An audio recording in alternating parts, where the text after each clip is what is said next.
How many grams of cocaine do you think? If I think about my routine and where I used to go and get it, approximately about 25, 28 a day. And look, everyone, I'm not glamorising this at all. It took me to the worst place in the world. And God forbid anyone gets there because it's horrendous, disgusting. If you need help, happy to help you. So today I'm here with the amazing Brandon Block Thank you very much you to say that. for the second episode of my brand new podcast, Rewind Back to the 90s. Oh, Welcome, Brandon. thank you. How are you feeling today? I'm overwhelmed because of I don't often travel up to London now, and I find the whole process quite stressful, believe it or not. Although I haven't trained straight to where I'm here tonight.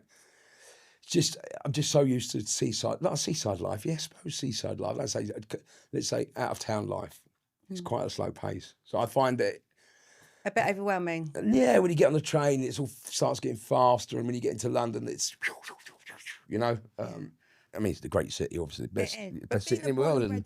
Being a born and bred Londoner, why have you moved to Bournemouth? Do you want the honest truth? I was doing lots of work with mental health for the last I don't know, how like what 7, 8 years maybe. I worked in the drug and alcohol field for 10 years. On the back of that, I went to work for the NHS doing outreach, which was quite demanding. It was for complex needs. I don't know if you're aware what that is, but that's crime, substance misuse, homelessness, the whole realm of needs, basically. So visiting people in their houses, trying to make their lives easier somehow. Very demanding, very overwhelming work. I got burnout on the back of that, went to Celebrity Big Brother, which I didn't walk out as long. I left on amicable terms because my head wasn't in it. I was in a therapeutic stage of trying to make myself better from this whole burnout thing. So on the back of that, I realised that I came out of the house. I thought, God, I feel empty. I absolutely spiritually, emotionally, everything drained. And I thought, I've got to get myself back. So, excuse me, I'm a bit out of breath. I've had this sort of flu-y thing for the last couple of weeks. So I felt I needed to do some work. I knew I needed to do something to get myself feeling whatever it was again, because I was just feeling empty. Mickey Flanagan says I was a costume of a man. And a friend of mine at the time introduced, I've got this event I'm going to, Tony Robbins. I knew Tony Robbins, but I didn't know the event. So I went along, and it was UPW, which is the Unlimited Power Within. Big, 10,000 people, empowerment model, which I loved, and I thought, oh wow, this is really cool, and I can feel that there's stuff I can do to make myself better. But I just found the charging thing at the back of the room. I found it very, very difficult to swallow, because it just goes against all my ethos. My journey of discovery, I like to call it, was given to me for free by very generous and helpful people.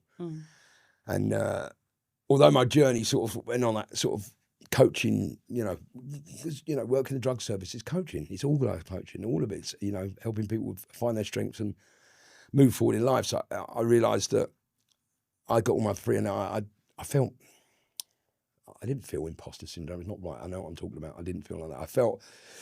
I just felt it wasn't right that I charged lots of money for stuff that I got for free. So I just tended to sort of help people as and when they needed help, if they wanted to. I could refer them to places. I can signpost them. I can help with interventions, short term. And, it was great. And then on the back of that, I sort of had a moment of another. And I'll talk about my moment of stopping drugs, because it's quite profound, actually, when we get on a bit.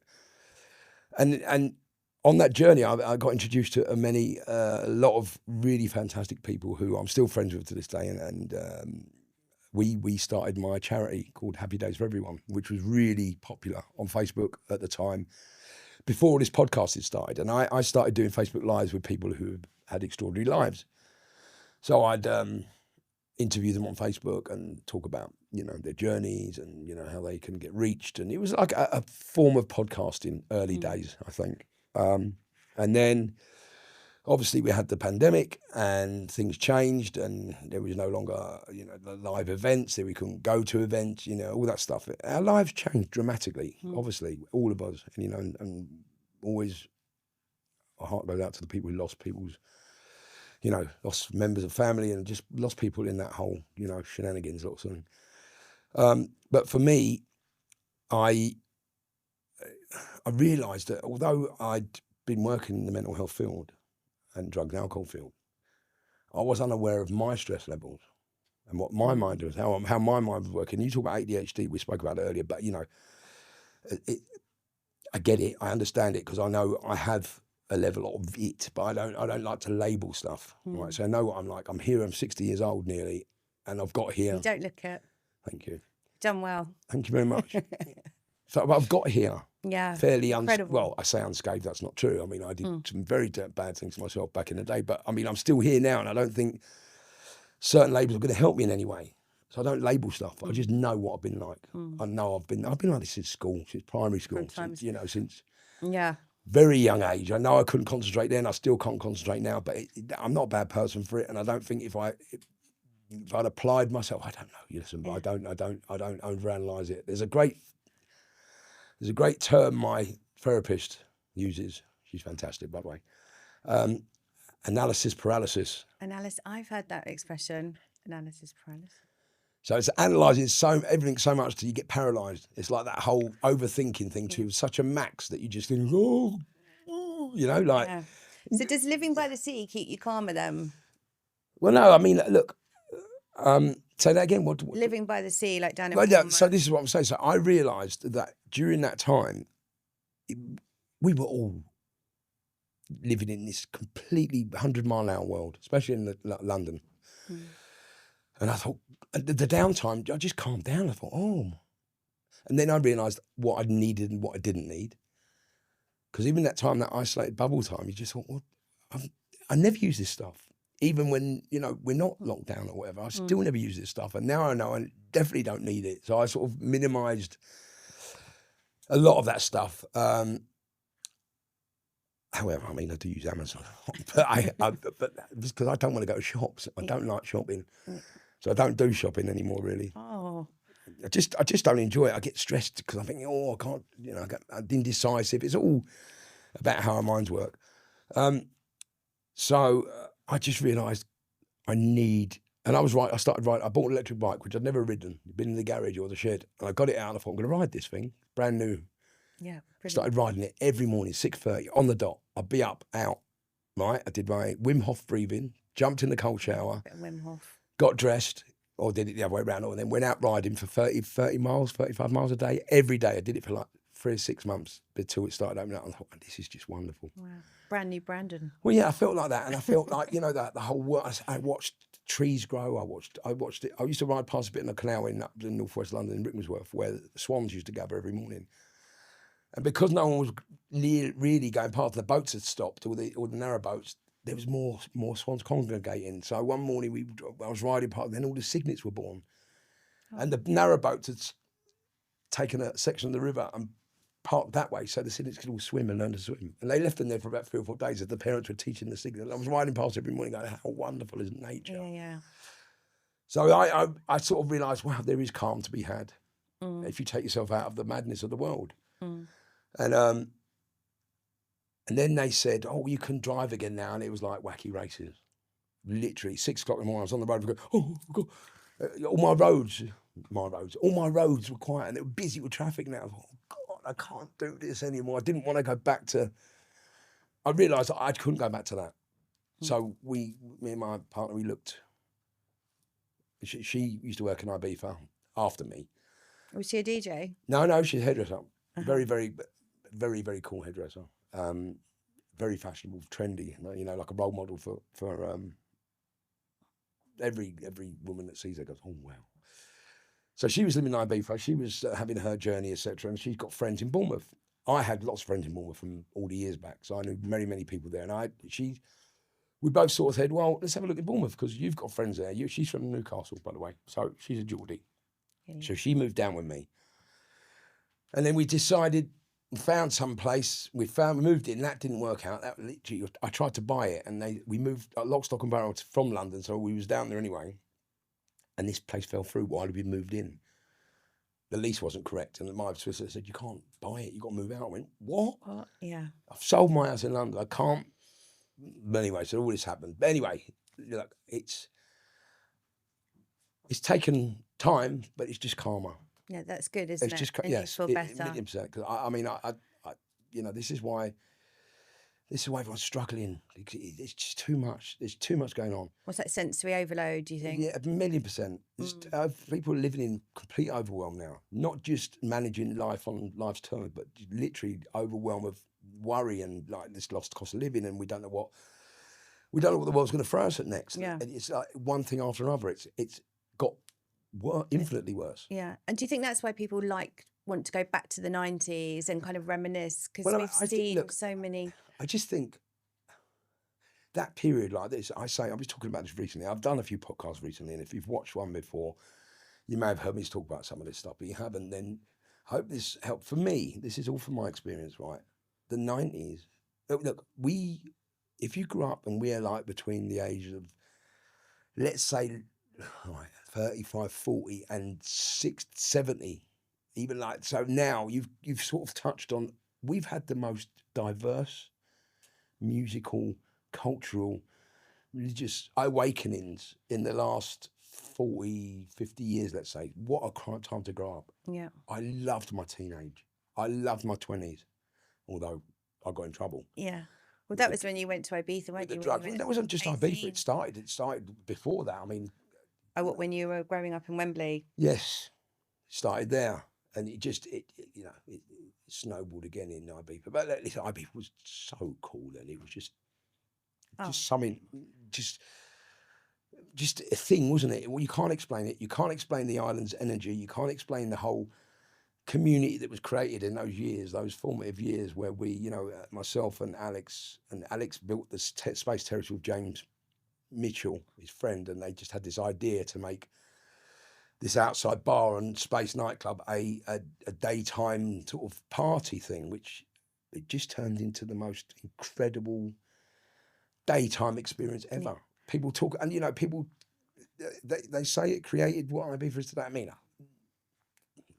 way back when it was an integral part of that week. If you managed to be there for a week, but you know, it's gone to a different level now. Yeah, but at that time, you were partying quite hard, weren't you? Going out not oh man, 7 nights stop a week. partying. When I went at it. It was like I'd found my new talent, and being a party animal was it. Yeah. And I didn't stop. For the whole time that I was within my drug use and party mood, I didn't stop. I don't think I had one day off. I think I tried to have 1 week off. I was talking to Bessie some day, so I don't know if this is making sense. The what's the word? The timeline. If you want to go back to say. So I was speaking to this the other day, and it was quite astounding, actually. I literally tried to have a week off, I think, every so often. One of those, I'll stop tomorrow, I'll blah, blah, blah, blah. Excuse me, which never happened. Every Monday morning. You'd say it every Monday morning. Next Monday, every fucking day. And I did it for years until I actually had the awakening moment where I was, because I've given 2 weeks to live. Wow. Honestly, because my heart, he said, your heart will give up. I promise you. He said, you cannot. And how did you discover that though? So I was unwell physically because I had a version of like a lung disease from diving in the Hong Kong water. So that was a couple of years before, wasn't it? That was in '94. Yeah. And then, so you had lost half your lung? I had to have half of my lung removed because of this infection I'd collected. So I was that. There was my liver. There was my lung, my kidneys. Everything was giving up slowly, and because my drug and alcohol intake was not getting any. Your tolerance goes up. It means you can take more. So you have a strong constitution. A massive constitution, and it wasn't getting any better. It was getting worse. And what I found was that it would gone beyond. Someone said, was there a moment when you thought I've lost control? And there was. I remember it. And I was sitting there thinking.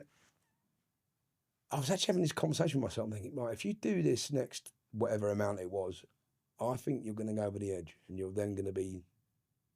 We didn't know what addiction was then. 96 is what. Yeah. You're going to be in trouble. And I said, fuck yeah. And I'm ill. I've been to the doctors. They said you've got this infection. We've got to treat you. And I'm taking all these different pills for the what's they called district nurse used to come and visit once a week to make sure I was, because I was a communicable disease. It was only when they found out it wasn't catching that they let me out of the house. So you were still in Ibiza at that point? Well, I was, but Yeah. so there was a little bit I wanted to mention, which how desperate it got. Yeah. Like, my drug problem. How I was in desperate did it- isolation, Oh, really? and I got someone to bring drugs into the isolation ward, but because you weren't allowed in the room, there was rubber gloves on the side, and I bit the end off and got it slid through the rubber glove, Oh my God. and I sat in the room with drugs and just. But what, And then the they were nurse was friends? going, They were "What is going friends? on with this man's observations?" I was like, everything's going all through. I'm Who like, was bringing the drugs in though? it doesn't matter. But yeah, But just just to show yeah. you the depths of my addiction, I suppose. Yeah. For one of it was horrendous. So how did you get off that though? What was So- that kind of turn? Going back to when I was ill and I was Yeah. having all these sort of, I was dying. It's like I think I weighed about. I was 10 stone in Ibiza, and I lost more weight because I was just only eating one meal a day, and I was just living on cocaine. It was in existence. It was horrific. So how many grams of cocaine do you think? You've probably read about it. Yeah. It was approximately, if I think about my routine and where I used to go and get it, approximately about 25, 28 a day. Yeah. A lot. Yeah, I did read that. I couldn't quite believe it Yeah, though. no, it's horrendous. Yeah. And look, everyone, I'm not glamorising this at all. It took me to the worst place in the world, and and God forbid anyone gets there because it's horrendous, disgusting. And presumably you were spending a lot of. And if you need help, I'm happy to help you. But That's good. going back to so I was. So you're spending what, about £1,000 a day kind of thing on it? Yeah, I suppose at the time. That was only for a period of time because there's no way I could have carried on. That's impossible because I would have passed. Yeah. My heart would have given up. Yeah. Because it was proper back then. It wasn't like the stuff that's available now, I'm sure. But so I think I did that because I was on a mission then. Because I sort of knew I was, dying, and I thought, well, I'm not gonna take my own life as such, but I will do it this way. Just keep on going. And do more and more until I keel over, because at least I know what I'm dealing with, and I've had enough in a way. But then what happened was the self-medication wasn't working anymore. The pain was too much. So the physical pain was overtaking all that drugs. And I was still in pain, thinking, God. And then I sat in the hospital like I was trying to get painkillers and distal G-Dix and the Rohypnols and all this to go to sleep, and to diazepam and Valium. And they go, Mr. Block, we're not giving you anything. Get out. You're a walking time bomb. You can't just keep that. And I was like, oh. Rocking backwards and forwards. I think cocaine bug. Yeah. Cocaine psychosis, I suppose. I was like this. It was like being tripping. So is that where you feel like all itchy? Itchy, all that stuff. And I was sitting in the chair in the hospital, and all of a sudden, and I realised what it is a fear of living without drugs was keeping me in the drugs. Because I was fearful of life. I had because once I went over that threshold all that time before, it was then that I became fearful of everything. I couldn't function without cocaine, so I had to take it every day, and lots of it, because of my tolerance going through the roof. So it was then I was living in this horrific world, and it was just horrible. But anyway, moving forward. So you went into rehab. Well, wait. So there was still the epiphany moment. So I do digress a bit. I do So a bit back. So do Of course I. we do. So do I. Of course we do. So anyway, I went to this. It's each other. Where's my meds? Cool. So I was sitting in there. this hospital chair, and I don't know if you've had these moments, right? If you meditate or you remove yourself from the current, live in the present moment, however you want, Eckhart Tolle, whatever you want to describe the now, or the it could be faith, it could be that higher power, it could be anything that takes you out of the moment and just grounds you, and you have that moment of clarity. I had a moment of clarity, and it was that I let go of all the fear and anxiety. That's one point. If I hadn't have done that, I'd have gone. Yeah. But I had this one moment. It felt like my brain clonked. Yeah. All the cogs did a shift, into this different mode of thinking that went, boom. I thought, it was like where I've been for the last 10 years. And it was like that moment I think I can live without drugs. Without drugs, yeah. But yes, then you got to, once you make that decision, you go, now I've got to learn how to. Yeah. Because it's life. I've never done anything without drugs in the last 10 years. Nothing. I've not been on holiday. I've not been anywhere. I've not been in a relationship. I've not done anything. I've not answered the phone. I've not cooked food. I've not been to see family. I've not been to a dentist. Anything. That's incredible. So your life's just like on hold, basically. Done. Well, they say that actually, and which makes sense. I'm a firm believer. I'm a cognitive practitioner, Yeah, right? And I'm Smart Recovery Ambassador for this UK Smart Recovery, which is a model of, it's REBT, it's called, which is Rational Emotive Behavioural Therapy. Makes sense? Yeah. If you say that word and you break it down, it makes sense. Yeah. It's about rationalising the thought behind the behaviours and the thinking and the emotions attached to those behaviours. Yeah. And then rationalise it, and instead of reacting and saying, right, okay, now I know why I feel like that when I think like that. Presumably you didn't think like that at the time, though. No, you must have been like, no, were you like brain dead? Like just, I mean, how could you, or were you just full of anxiety? Just full of painful anxiety. The worst type you can, not you know, oh, I better be careful crossing the road. I'm talking about the biggest fears. What, like not being able to go out of the house even? Nothing. I went to 12-step meetings for a period of time. Some of the stuff didn't sit right with me, but also I was like, oh, I can't be in this room. I've got to be on my own. I can't. And I sat in a room on my own for a lot of time, months on end. Maybe I'd go out, but I'd be with someone. But generally I went back to the room and I just sat and had to go through these thinking processes, and all this stuff was going crazy. And then you'd come out at the end of it and go, wow. It's like a journey. And then next day you'd be back in it again, waking up in the same state, going, I'd open one eye and go, oh, it's still here, you know. Like, how long did that go on for then? I'm saying it's probably about 5 years. Wow. Well, you had to live with that level of anxiety. Not that level. It's called a habitation period. It goes up, gets to a certain place, and it comes down. Just how long you stay in it for. So over the time, it got less, if you get what I'm saying. So it was like you know, understand what I'm saying? Half full, half full. So there's a tool in recovery called the cycle of change, which I love. It's so easy to understand, and people get it when you explain it to them. And it's like, so basically, you're in pre-contemplation, which is not thinking about anything. No, this is what we were in the 90s. Yeah, carefree, having fun, playing music. I miss those times, don't you? Though. Oh, I mean, I don't miss them. I just have very fond memories. Yeah. Of course we miss them. You miss great fun anyway, but yeah, true. You can't live in hindsight because it's never going to happen again. No. I think the thing about it is very grateful that we lived through that period of time, because musically we've seen the most advanced technical advances. I mean, I'm saying that, you know, from stringed instruments, from drums to string instruments, probably a great advancement back in, you know, early medieval times, and, you know, lutes and lyres and all that. But we've seen a fast progression from electronic music, from, you know, live recording eyes to tapes to, you know, samplers to, you know, synthesizers, analog synthesizers, digital synthesizers. The whole digital world has emerged in our lifetimes, you know. So we've seen everything. Yeah. Musically, it's been incredible. Incredible, yeah. Really incredible. And you know, we'll talk about the music and the impact. I hope you don't mind me rabbiting like this. No, I like this. I'm enjoying it. I find it fascinating. So I was an uber fan of yours growing up. I used to come and see you play at the Foo Bar. And, oh God, Foo Bar. Yeah, it was fun. Only a few years older than me, but I was a bit of number one fan. I was following you around. So I wasn't stalking you. That was you, was it?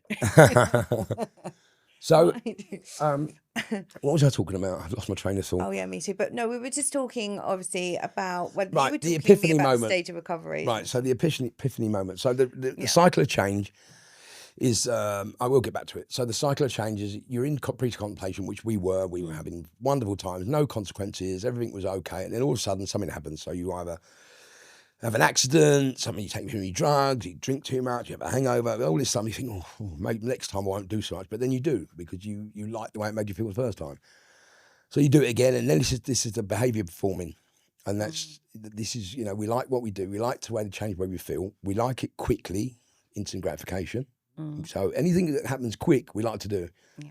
We don't like to work to get adrenaline junkies jump off, into small pools. It's a quick fix, isn't it? Yeah. It's a quick blast of adrenaline. If you want to sustain that sort of, you've got to work at it. And we're not great at working and all that stuff. We want happiness here. Well, you can be happy, but when there's things around that make you release dopamine and release, not serotonin as much, but dopamine, the high, you go, I want it. But don't you miss that high now? Oh, how do you get your high? I get it in different ways. Different things make me feel good. I'm not. I don't think I'm addicted to dopamine anymore. No. I used to be. I don't. But look, I think we're all on a level addicted to cortisol now, our fear drug. Yeah. Because we live in that world. We're always constantly reminded of something to be fearful of, which will release a little bit of cortisol. It's like fight or flight, isn't it? Yeah. What if? What if? That sort of thing. Yeah. So, anyway. Yes, so I've got it. So basically, there was this whole cycle of change. So basically what it's about, how long in your personal cycle it takes you to get from thinking about it into the action stage, which is me saying, I need to stop. Then into, decision, I need to stop. Action is then, what do I need to do to make this thing happen? Who do I call? Where do I go? Blah, blah, blah. Once you've done all that and you start putting into motion your maintenance phase, which is changing your life. So this is when you fill up, you take away, when you stop drugs quick, like I did, you go, you've got to go, oh my God, what happens there? Yeah. And then you sit in that room and you go, slowly you start doing it, you're going to go out. So slowly your life, you're not going back here. Slowly, but if you do it balanced, if you can, all stars aligned, then you're maintaining your new life, new cycle. That makes sense. Wow. So it's 30 years now then nearly since you've been clean. Well, you use that word clean. I stopped taking cocaine in 1996. 96, I went into detox in October. In fact, this month. Wow. Yeah. And do you know what? I don't think it's far from this date. My goodness. Yeah. So, 20, and so it's nearly 30. Next year will be 30. I did 3 weeks in the detox. And it's the best thing that ever happened to you. Well, I mean, I was unaware of anything at the time. And, I had to go out and do a mix for Pete Tong's Essential Mix. During that, he said, don't leave the hospital. I said, why? Yeah. He said, don't leave the hospital. I said, I'll be fine. Get a taxi, go to the studio, I'll be back. He said, do not leave the hospital. I said, I've got to. It's very important for my career. So I left the hospital in a cab. Ding, ding, ding, ding, ding, ding, without even thinking. Ended up back in Wembley, in the pub, picking up, getting back in the cab, saying, wait for me, picking up, getting back in the cab, doing whatever it was. I was used to taking loads. Yeah. So I just took the whole lot at once, and they went, because I hadn't had any for 2 weeks. It was like, oh my God, so that was your relapse then? Slip up. Not a relapse. It wasn't a complete thing. So that was my first real scary experience. And I thought, oh my God, I did that subconsciously without even thinking. And it resonated with me. I thought, God, I've got to be really mindful. I've got to be really on it. Yeah. And I suppose that's when my real journey started. I didn't stop drinking right away because I didn't feel I had to. I then went on a few binges, which my psychiatrist then said, who, by the way, is my mentor still to this day. Oh, yeah. Is that William? William Shanahan. Oh, wow. So he's head of Priory, isn't he? He's head of the Priory group now. Wow. Yeah, he's proper. He saved my life. He said, look, I think you should stop drinking for a while because you don't want to go back in the other, because if you go back in the other thing, you'll die. Yeah. Was there problems with your heart as well? Yeah, my heart. They said, because this You've was got a weak heart now. No, I haven't got a weak heart. I had my heart's fine. I had a procedure. I got AF for a while ago, and I know what caused it, and then my head triggered it. So is that atrial fibrillation? Yes, but I had an operation. It worked, and it's never come back. Oh, that's good. But I know I can trigger it with my head. I learned how to stop it. Okay. Because I can feel it coming on. Certain things, and I go no. But so it just skips a beat slightly. Yeah, it doesn't. Thank God, doesn't do it now. I can catch it before it does that. Okay. It's quite mad because I can feel it. I can feel the thought, and it'll go, and I go, no, yeah, there's no need for it, and all of a sudden the pathway will go and reverse. Powerful stuff. Blimey. I know. But so he said, stop drinking. So I stopped drinking for about 4 years, just like that. Mm. It's just those words. He was where he said to me, Yeah. set in. He was my first contact. So I think he became my higher power. Mm. You know, everything he said is set in. So you've been able to help other people. Oh yeah, I with think that knowledge. I've been very, very honoured that way, and he's referred people to me. But anyway, so now we'll explain that bit. The epiphany moment is when I let go of that whole thing, and my brain dropped into this place of peace and tranquility. I went, oh my God! It was like I've been living in this anxious world for 10 years. Yeah. Fucking hell! And I went, I can stop. I can live without drugs. I've had enough. I had that moment of clarity when I thought, God, look at that pain I've been in, that hole. And now I feel like this. I thought, God, I want this, more of this.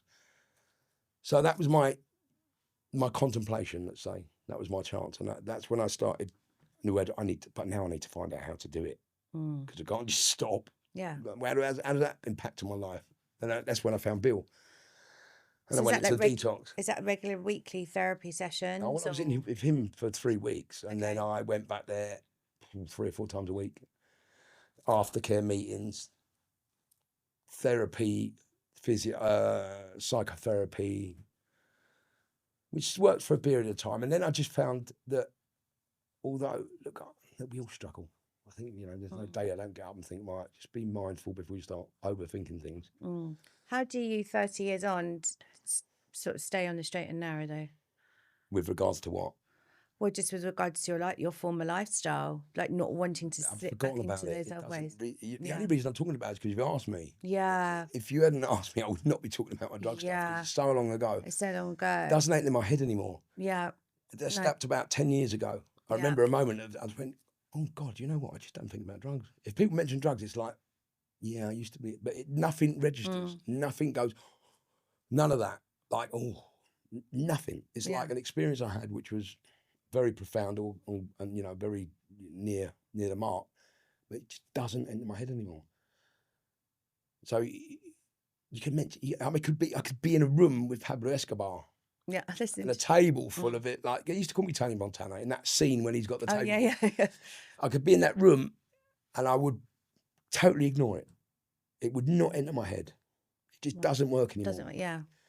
Because there were some people in the industry that wouldn't be able to step into a club, without... Well, but I white-knuckled it. I'll be honest with you. It's not the best way to do it. No. Because it's bloody hurt. Yeah. And I had my best mate, Brady, who supported me at the time and looked after me, and he did, because people were going, that's rubbish, this, blah, blah, coming up that I'm DJing, because I went straight back into DJing like a month later, and I was like, God, I'm full of anxiety, and there was a moment I was in this club, and this club had a DJ box, and it was a very vulnerable time. So my mate Brady was out at the office or whatever, he was in somewhere else. I was just in the DJ box, and behind the DJ box was a toilet, literally a toilet in the corridor. But no one used to walk around. He used to walk through, but it wasn't busy by any means. So we used to go in the toilet before that, and obviously do what we needed to do. And then this one night, I came out of the box. I went in the toilet. There was a line on the system, and I went, I'm on my way home. No one knows I'm here. No one can see. If I wanted to do it now, no one would know. And I'd go back on the road again.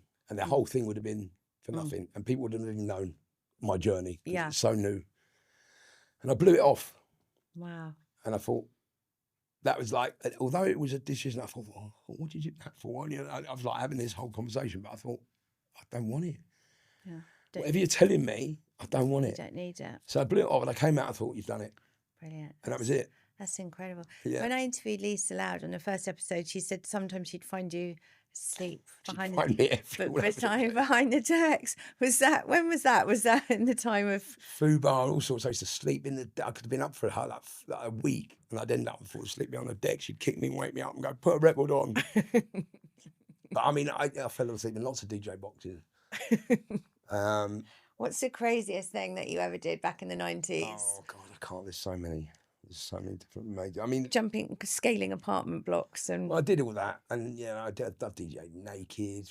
Did you? Yeah, Why did you do that? Me and Daleks would just take our clothes off, and especially we were behind the decks, and you couldn't see, so no one knew. So you just It was we were just dancing, you know, like no one knew. Oh, that is so funny. By the time we went to leave, we'd put back on.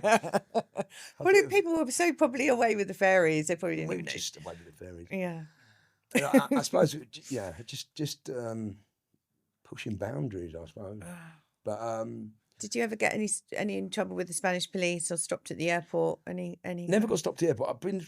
I didn't get in trouble because the Spanish police and the Guardian were very, very sort of understanding of what was going on in the island. Anyway, they didn't. As long as you didn't take the piss, they sort of God. Me and Alex were quite well known to the locals. Yeah. Because obviously back then we worked everywhere. Yeah. Those couple of years, 92, 93, 94, we lived there. So we did all the gigs.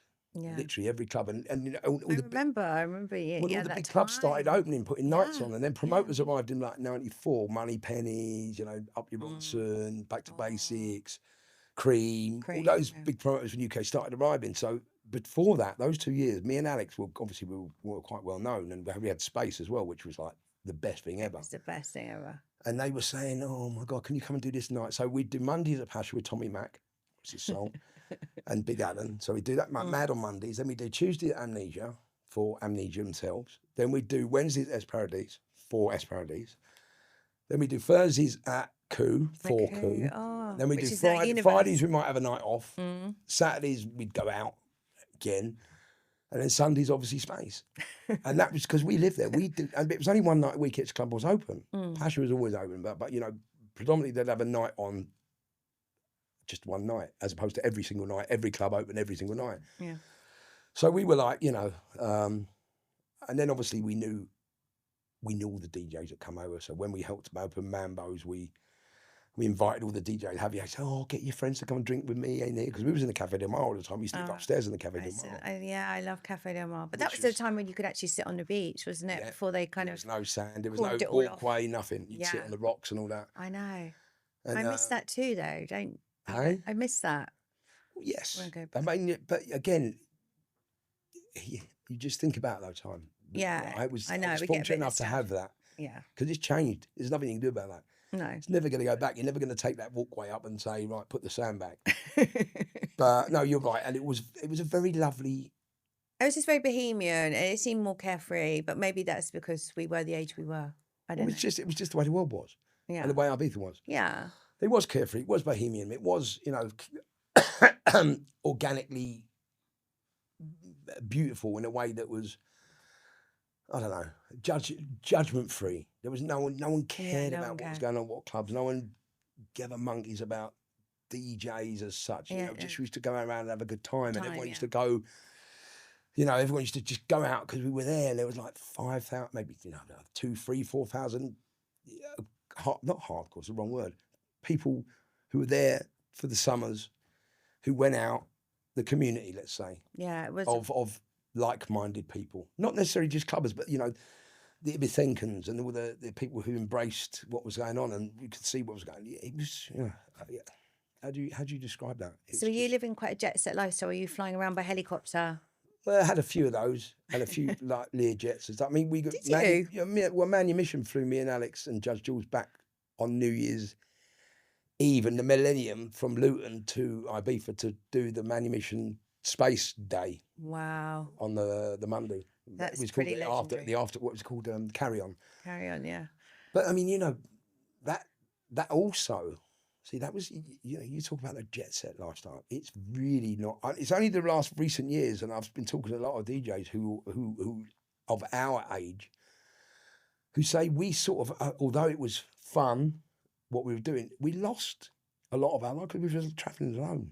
You spent a lot of time in hotel rooms on your own. Yeah. You spent a lot of time traveling on planes on your own.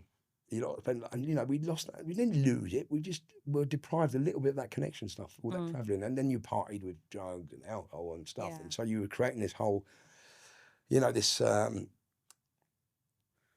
state. Yeah. Presumably you were very well paid for a gig. What would you kind of get for a gig? About like 15, back then it was, 20 grand? Oh, God. you say 20 grand? Yeah. Oh, we feel so lucky. If only. That's nowadays wages. Oh, God. No, nowhere near that. No, but look, it was good at the time. You know, we're talking 30 years ago, 40 years ago, nearly. So, yeah. So what would you get roughly? I don't know, 400 or 500 quid. Oh, really? Well, think about it back then. It's going to be about 5 or 6 grand now. So if you pro rata, it's good money. You know, for a gig one night, people go to work for 500 quid for a week. Yeah. But you were probably one of the biggest DJs at that time. Well, there was a few of us, weren't there? There was like there was about 10, 15. Then they started DJ Mag. You know, there was always that whole one-upmanship thing in DJ Mag. Oh, yeah, when that was on the Cana of the... Oh, that was something else. That was Music Magazine Award. Oh, was it Music Magazine? I've done it like 3 times. Undisputed champion. But you were saying, no, but you don't forget, it became... Ibiza was a hub. Some DJs, because everyone was DJs all over the world would come to Ibiza now. Then you have, you know, people from Europe, Dutch, Italian, we have loads of Italian friends, loads of Dutch friends. We've still got loads of them, you know, me and Alex, and we used to knock around with, and we still occasionally see them all. It's fantastic. You know, Czech friends, French friends, everyone from Europe, you know, and then, you know, further, German, techno, and God, just fantastic. And then, you know, Americans, East Asians, East Africa, it was just like a melting pot of just fantastic music coming from everywhere. And then, you know, we'd all party together. Brilliant. And it was great. So have you been back to Ibiza every year since you left the island? I missed 1 year, and that was in lockdown. Oh, no. I didn't miss similar. I went back in 97 after I'd left in 96 to come to Detox. Yeah. And I went back 97. That's incredible. And so you went back every year bar that year. And do you go back and play? Yeah, of course. Every year. I just faced my demons. Yeah. I found that, you know, I was told at the time, you can't DJ anymore. You can't go to this place. You've got to drop your friends. I said, no, none of that. I'm keeping all my friends. I'm going to DJ because music is my passion. I'm going to go to the same places. I'm going to go to Ibiza. I'm going to go to nightclubs. And I'm just going to not take drugs. Yeah. That's what I did. Don't know if it was easy or not. I don't know if it was probably maybe not the best route or option, but it was, I did it. Yeah. And I suppose, I hope you don't mind, but I think the purpose of, you're talking about the 90s, right? So yeah, I mean, look, culturally, I said, the reason people want to go back and these reunions and the 90s relived and the 90s revived and the 90s is because that time for like, so 30-year-olds, even the younger people now, they're all hearing the music that we played. They love it. It's emotional music for whatever reason. It's not just noise. There's a musical attachment, emotional attachment. When your parents say, oh, we love this, and they go, oh, we love it too. So then what you notice is that it transcends decades of, you know, humanity. And the reason we go, because we have such a huge emotional connection to that particular time of our lives, musically, clubs, created our whole lives as we know it now. It wasn't like, you know, those are our friends 10 years ago. It's still our friends now. We still see them at some point. We don't, you know, maybe it's a club, not every day, every week, but, you know, one time a year, you go, oh, hello, mate, how you doing? Yeah. How you been? Blah, blah, blah. And that's from back then. So do you still get lots of people come up to you when you're playing going, I remember when I saw you at Up Your Onsen? Or... Yeah, well, of course. I mean, this is what I mean. But you're talking, this is the creation of memories. Yeah. Fond memories. Fond memories, yeah. People go, oh man, I remember that night of Up Your Onsen. We had some fun there now. And then you go, yeah, it was great. And then, do you remember when this? And you go, oh, well, I'm trying to forget that. Or, well, you know. But the 90s is more popular now than it ever has been, it seems to me. You know, think about Jo Wiley's going out on the road with her, you know, 90s roadshow. Well, so Sarah Cox does it. And Scala Joe does it. They've got a big reunion in December, the Scala nightclub. It's just like, you know, they've just... But they've been going, these reunions have been going for the last 20 years. Yeah. It's all been like 20-year anniversaries of 20 years anniversaries. 20 years. So the 90s, as I'm saying, musical evolution. It was an evolution. It is an evolution. It's still evolving. Yeah. You know, how do you want to say it? Acid house, dance music, house music changed the face of music forever. Yeah. It wasn't a 10-year 5 year, 40 years, keep going. The evolution of electronic music is still far from stopping, or not even slowing down, let's say. Slowing down, yeah. You got AI now. You got, this. It's just going to carry on. But that was the catalyst that brought people together. It did. But I think people really mourn the loss of that now. Still, I know what you're saying. I know it's like fond memories, but people are generally like, it will never be the same. And obviously, they say they're so grateful to have experienced that moment, but they're almost thinking, "Oh God, life's not like that anymore." But that's just life. Yeah. It's not going to be like that. No, but I think people want that escapism rather at the moment. Yeah, but it's not escapism. It's just it's reliving, it's euphoric recall. Yeah. It's having the euphoria. And that's what they call, when you have a moment of, oh, wow, or an urge, let's say. Oh, God, fancied a bit of a, But it's not that. It's your brain recalling a euphoric moment. And we had so many of them. Yeah. So many of those moments with the music, with the club scene, with the whole dance music scene through the 90s, through the 2000s, even now. Even now. We're still creating memories. And I think that they are valuable because we draw on them a lot now. We do. The world outside of our bubble, let's say, and it's, people who haven't experienced it will not know about it. No. It's not. It's touched pretty much every corner of the world. Yeah. But there may be some people who it's not really their bag work, but that little bubble is where we go. Yeah. But back then we didn't have like social media, did we? Like to advertise, obviously gigs, it was flyers, posters. There wasn't even the internet, was there, in the early 90s? No mobile phones. No We couldn't communicate. phones. We just rung up and we'd say, right, you get on the phone, drive, if you go with a bag full of 500% coins, go to the telephone box once a month and ring up mum and go, yeah, everyone's all right. You all right? Yeah, yeah, bang, bang, bang, bang, yeah, be home soon. Yeah, I'm looking after myself. Of course I am. Yeah. Yeah. Get some vodka. Come on, yeah, all good. Everything's fine. Blah blah blah. We're playing DJ tomorrow. It's all fantastic. See you soon, love you. Bye. Yeah. That's it. And that's it. But then now you've got kids like actually making TikToks on a dance floor, like filming the DJs, almost not immersing themselves in the music like we once did. That's the world. Yeah. That's how it's run now. Yeah. That's how it is. I mean, that's their instant gratification. Yeah. And it's so instant now. You don't even have to wait for someone to arrive. Like, if you wanted to bring something round, you'd have to wait 10, 15, whatever. Now it's ding, yeah, ding. it's there. And look. It's on the doorstep, yeah. It's in your hand. It's in your hand. It's not even on the doorstep. You just go, here, I need some. So this is about it's a human thing. This is about significance in the world. To feel important or feel recognised. And it's not. I heard Tony Robbins talk about it, and I loved what he said. This is years ago, but also if you look at Abraham Maslow's hierarchy of human needs, and I've been mentioning this again recently because it's become quite apparent. This is what we live in by now. We need significance. We've got to be. This is why and YouTube, when it first started, gave people a voice. Everyone. YouTube.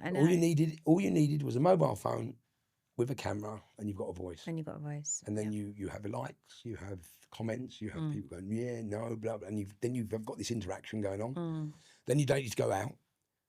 Then you've got Facebook. Then you've got Instagram. Then you've got Twitter. Then you've got all this other stuff. These platforms which people use to get themselves known. Yeah. And it makes them feel differently. Of course, as they get the ticks and the likes and. Well, it's like it releases dopamine. Yeah, yeah. And that's what people crave.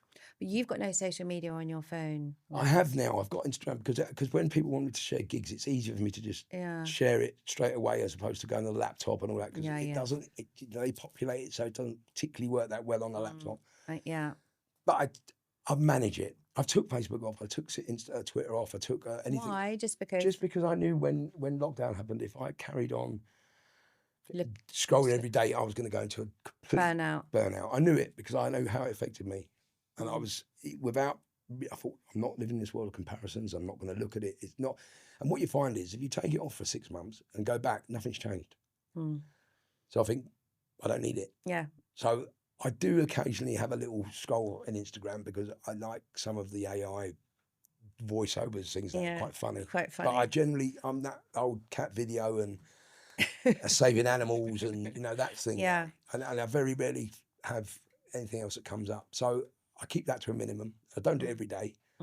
I just forget about it. And then suddenly I'll go in and I'll spend 20 minutes and my head starts hurting and go, oh my God. Yeah. I've gone down that. I can't go that rabbit hole. Yeah. And I'm aware of it. So I know it's going to have, so I think, put it down because I'm getting a headache. Yeah. So I think, there's a lot, the 90s have been, just the most wonderful time for us, and 10, 20 years either side of us growing up, the most incredible time. Yeah. That's why we go back. That's why we go back. Because, the new stuff is around all the technology now. Yeah. It's not, I struggle to keep up with it. And I think I've struggled to see pardon me, you can edit this, aren't you? Yeah, we'll edit it, don't worry. I struggle to see the need for it now because I've left it alone. I think I don't want it. Yeah, you don't want it. I don't want. Sometimes you think, I should be posting or I should be saying something. What have I got to say which is so important right now? Because when I used to share on before, podcasting and that stuff, and I'd have a view on something. But these views are now so, they get swallowed up in whatever else is going on. It's for me, it doesn't seem important.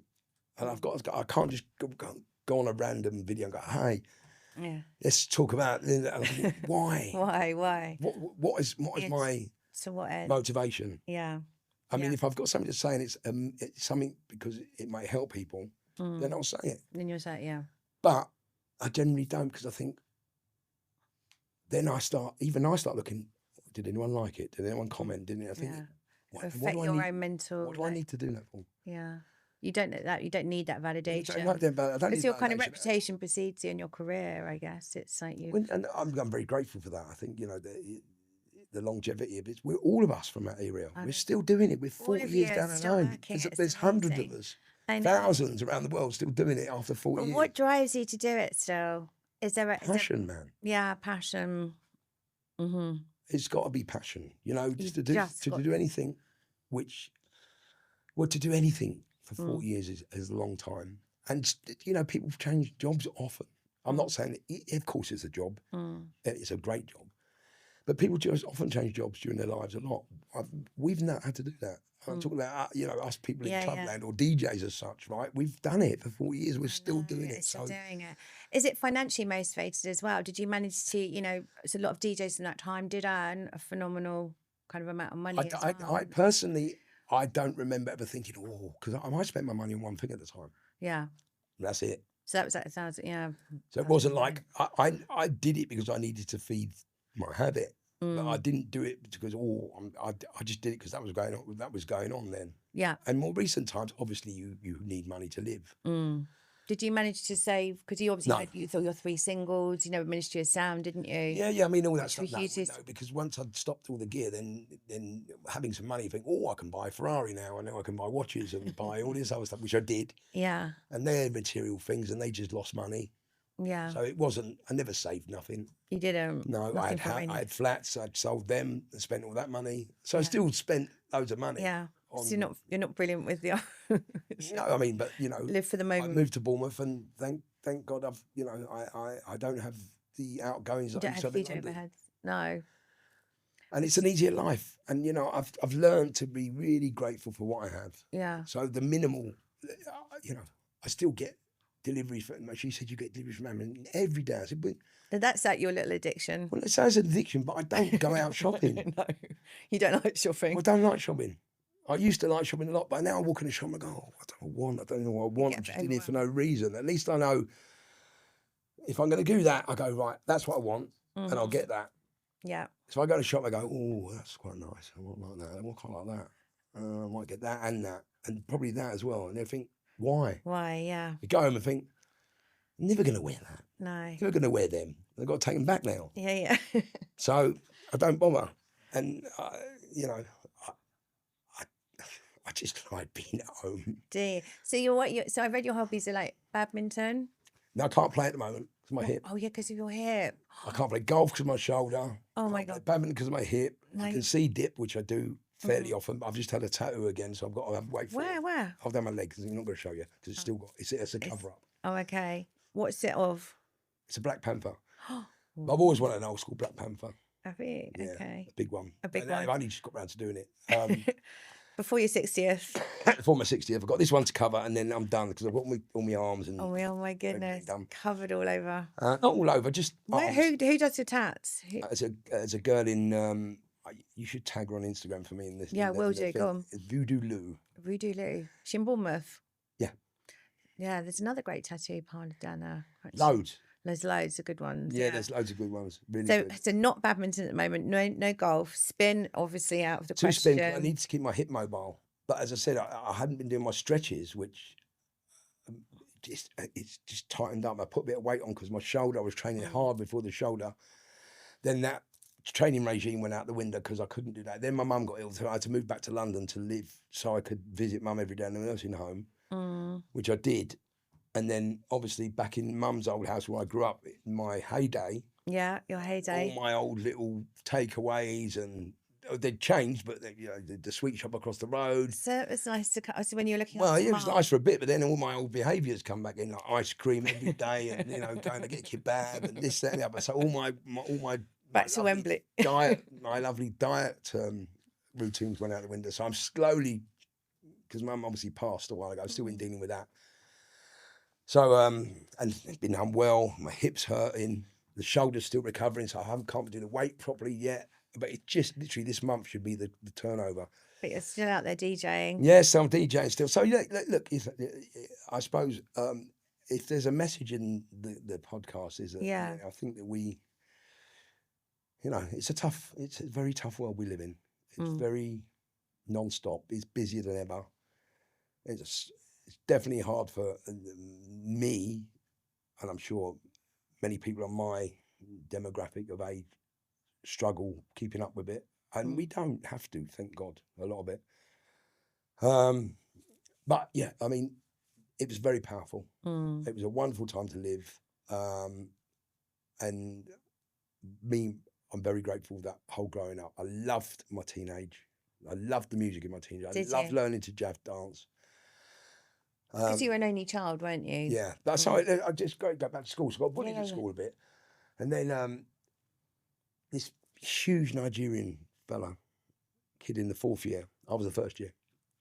He saw me getting a bit bullied one day, and he come in and put his arm around me. He said, "Come with me." I was like, "Oh, what's your name?" He said, "I'm Yemi. Nice to meet you. And you're I'm Brandy." And come with me. So he took me under his blazer, and he was tall. He took me under his blazer. I love this story, right? He took me under his blazer into the Northwick, which is the name of the. There was some house rooms, right? So you get your house room. So there was Northwick House. There was Vale, which is Vale Farm, named after local parks. So Northwick House room, I remember they used to have the lunchtime disco for all the 4th years and that. So he sneaked me in, and I'm a 1st year, and he said, "Come in with me." So I went in. Turns out, he said, "I saw you getting." He said, "I get bullied." He said, "But you won't get bullied now." And I said, "Oh, fantastic." And he said, "You come in here with me because this is where the chaps hang out lunchtime." So I went in and they're playing all the disco music. I think, "Oh my God, look at this." Yeah. And they're all doing this shuffling, dancing and everything. And it's a bit of Northern Soul, no? It's Northern Soul. I've got another conversation about that actually. Wasn't Northern Soul, it was disco and funk. Yeah, disco and funk. And jazz funk, right? So I learned how to jazz funk dance in that room. Wow. And I could really dance well. All the this shuffling. This is why you got a bad hip. Well, probably.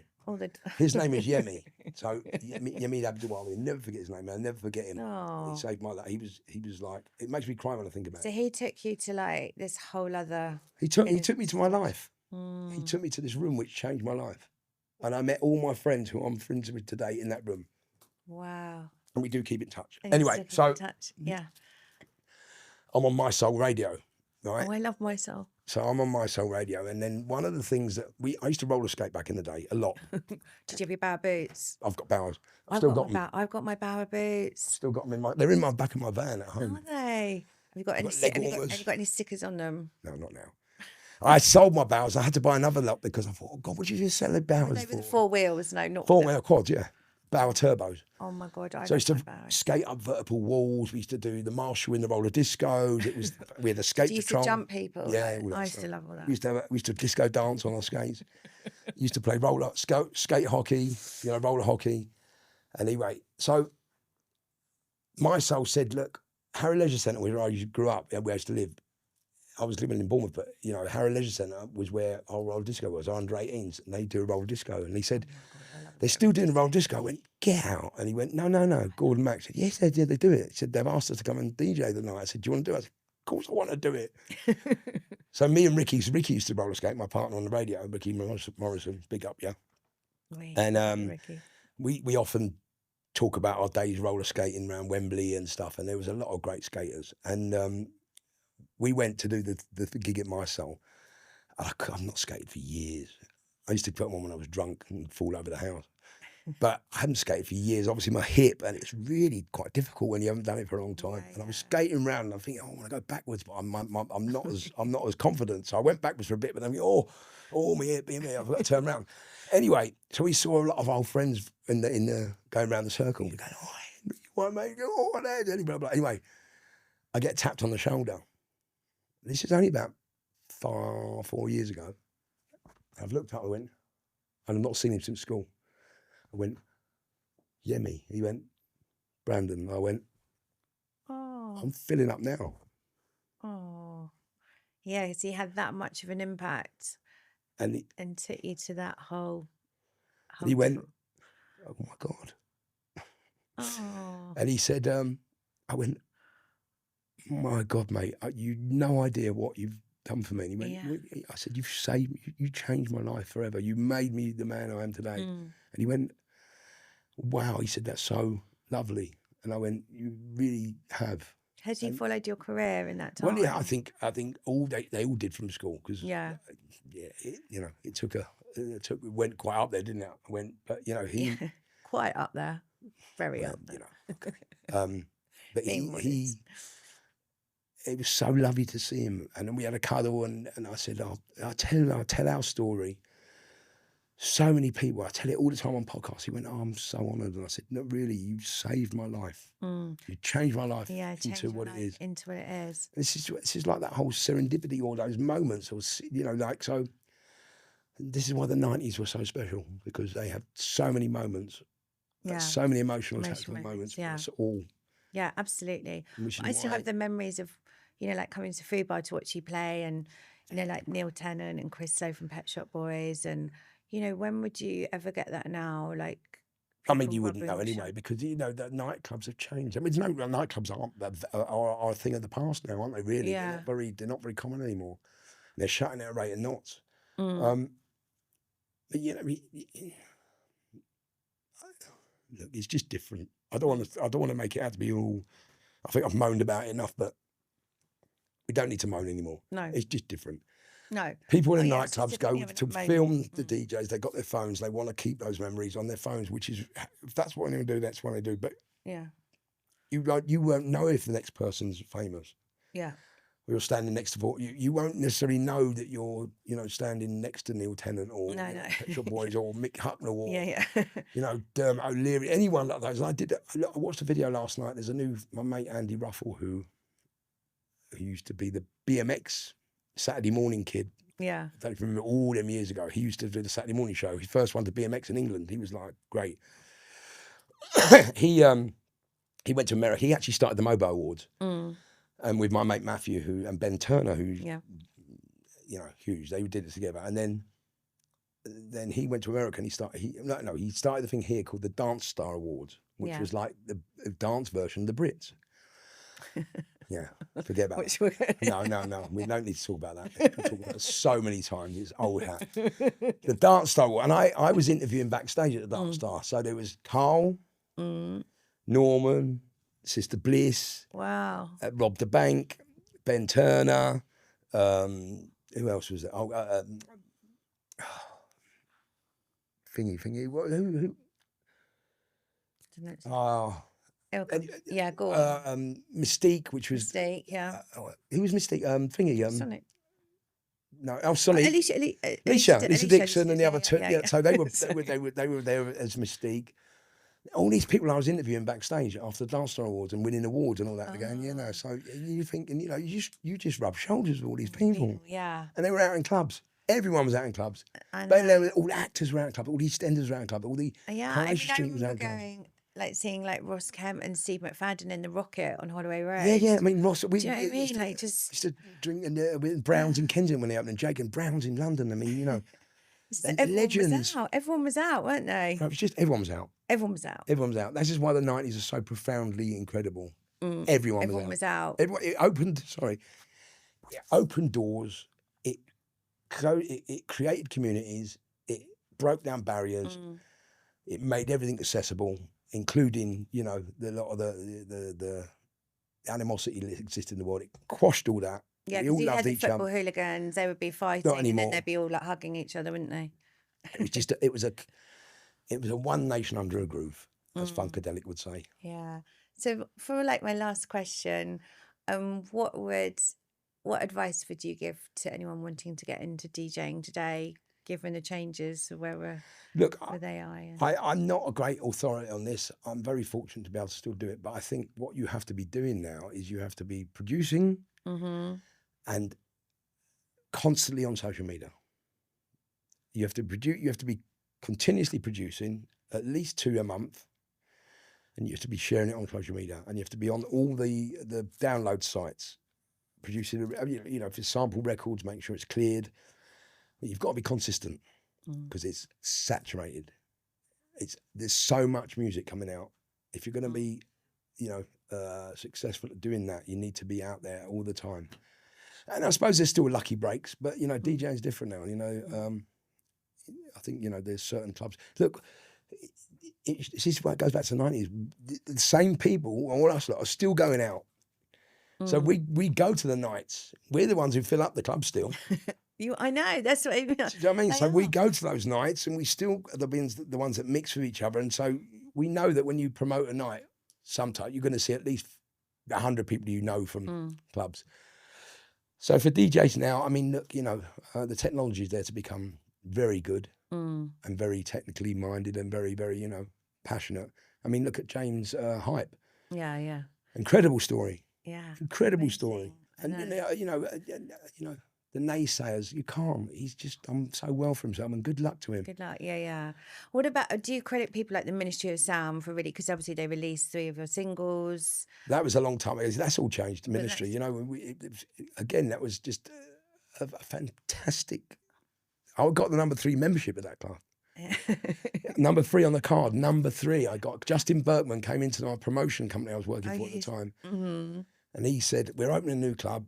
I want to give you the first 3. It was a car park, wasn't it? Hey? It was a car park, wasn't it? He said, it's called the Ministry of Sound. It's in that Elephant and Castle. I want to give you some memberships. Here's yours, and here's yours. There's 3 membership cards to the people who work there. There's Paul Gattell, who lives he's in Hawaii now. What was her name? Carla, who used to be Jerry Halliwell's manager. Yeah. She worked there. She was doing that. And we used to put records in promotion company. And I got number 3. Wow. So you were number 3 Ministry of Sound member. I wish I had that card still. Out of all the membership cards, I wish I had that one. But, you know, Ministry's huge brand. Never ending, never change. You know, worldwide, sort of, I mean, not domination now. You know, Defected's done some fantastic stuff with that. It has. Glitterbox, you know, these brands have just flown through the roof. And there's some new stuff in London, which, you know, moved Forward Motion, which is another very good big one. Kai, big shouts to all these people. They're doing very well. That's good. Well, I was meant to ask, when you go to Ibiza and you go to, obviously, what was Space, now High, I've been once. A very different club. I find it too busy. I've been once. But that's just me being old. No, but I've been once. I've not been any other time. I've been once to that night. What, Glitterbox or just? No, Jet to High, generally. I went, I had to lie twice. When I opened Lineker's, I took the 2 DJs, Grant and Sam, who became very good friends of mine, but they were like young kids and they were just starting their jobs in Lineker's. And I said, come on, I'll take you to see Carl at Space. They went, and I took them, and it wasn't Space. Was it Space still? Of course it was Space then. It wasn't High, so it was still Space. But I took them and got to the door, and he went, oh, Brandon, come in, let me show you. And they went, what's happening here, like, and so they loved it. And we got took straight for. I said, "Hey, see Carl." Straight through VIP, everything. I mean, yeah, I'll come meet Carl. And they went, "Oh my God!" It was like the best moment in life. But that was all right. Yeah. It didn't stay that long. And then I went back when it was high, and it was so busy. And I went in the wild room, which was obviously the old space toilet, and I just couldn't move. Oh yeah, the old space toilet. I couldn't move. I thought, God, I'm feeling really claustrophobic, and I just had to get out. Yeah. And I thought, it's not what I remember, and it's not particularly what I want to be doing. I mean, I get it, but I just don't want to be squashed to the side of a wall all night. No. So now it's slippers, cocoa, 11 p.m. bedtime for you most nights. Yes. Especially with your hip. Honestly, me and my other half, Wendy, big shout to you, my lovely. Hey. We're in bed really early, but we're up early, 5:30. Wow. 6 o'clock spin, gym, dipping, back home, do the days, whatever. And by the time 6 o'clock comes, we're sitting watching The Chase or something, or we've got our weekly box sets. Thank God they can't binge now. They've done weeklies again, which is great. Yeah, it's brilliant. So we're doing that, and then by like 8 o'clock, you're like going, oh my God, yeah. So this you is get into bed, you start reading, you go, and then you sleep. Wow. To me, it's still very full of energy. Thank you. Thank you for joining us today. It's been a pleasure. I hope I haven't talked too much. No, I hope I haven't talked too much. It's bad at each other. But no, thank you. It was a pleasure. Good luck with it. It's a great idea. And, you know, I think we're just very grateful to be here still. And you know, 40 years down the line, be part of something that would change the world forever. I think it's wonderful. And I'm actually I'm a bit starstruck, actually. Oh, that'd be silly. Thanks for having me, really. Oh, thank you.